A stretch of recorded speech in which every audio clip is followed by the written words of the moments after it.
Жылы жаңа үйден 2 бөлмелі пәтер арзан бағада іздеп жүрсеңіз, осы видеоны соңына дейін көріңіз. Қызылорда қаласы автовокзал аймағындағы Жеңіс 104 мекенжайы бойынша 5-ші қабатта орналасқан 2 бөлмелі пәтер сатылады. Үйіміз көріп тұрғандарыңыздай қызыл кірпіштен салынған 2016 жылы.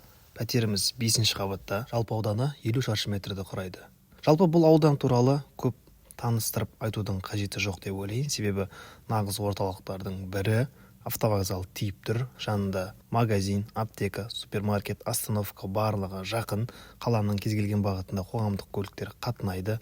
Жанында 12-ші, 140-ші мектеп және 233-ші мектеп жақын. Айта кететін жайт, үйіміз угловой бөлікте, яғни бұрышта орналасқан, бірақ үйіміз қыста жылы, жазда салқын. Пәтеріміздің ешқандай қарызы, залогтары жоқ.